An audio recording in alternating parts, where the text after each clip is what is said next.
ನಮ್ಮ ನಾಯಕರ ಹುಟ್ಟುಹಬ್ಬ. ನಮ್ಮೆಲ್ಲರ ನಮ್ಮ ಕ್ಷೇತ್ರದ ಇದು ಒಂದು ಹಬ್ಬ ಅಂತಾನೆ ಹೇಳ್ಬೋದು. ಇದೆಲ್ಲ ನೋಡ್ತಾ ಇದ್ದೀರಾ, ಎಷ್ಟು ಸಹಸ್ರಾರು ಜನಗಳು ಇಲ್ಲಿ ಸೇರಿ ನಮ್ಮ ನಾಯಕರ ಹುಟ್ಟುಹಬ್ಬಕ್ಕೆ ಶುಭವನ್ನ ಕೋರೋದಿಕ್ ಬಂದಿದ್ದಾರೆ.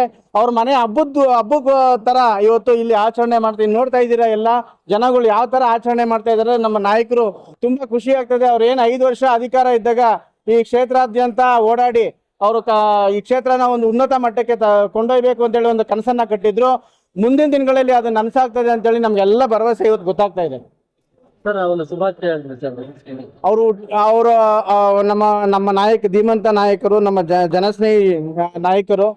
ಅವ್ರಿಗೆ ಇನ್ನೂ ಹೆಚ್ಚು ಆರೋಗ್ಯ, ಐಶ್ವರ್ಯ ಎಲ್ಲ, ಅವ್ರಿಗೆ ಶಕ್ತಿಯನ್ನ, ಮೊದಲನೇದಾಗಿ ಅವ್ರಿಗೆ ಶಕ್ತಿಯನ್ನ, ರಾಜಕೀಯವಾಗಿ ಎಲ್ಲಾ ರೀತಿಯಾಗಿ ಅವ್ರಿಗೆ ಶಕ್ತಿಯನ್ನ ಕೊಟ್ಟು ಈ ಕ್ಷೇತ್ರವನ್ನು ಅಭಿವೃದ್ಧಿ ಮಾಡ್ಲಿಕ್ಕೆ ಶಕ್ತಿಯನ್ನ ಕೊಡ್ಲಿ ಅಂತ ಆ ಚಾಮುಂಡಿ ತಾಯಿ ಅಂತ ಕೇಳ್ಕೊಂತೀನಿ.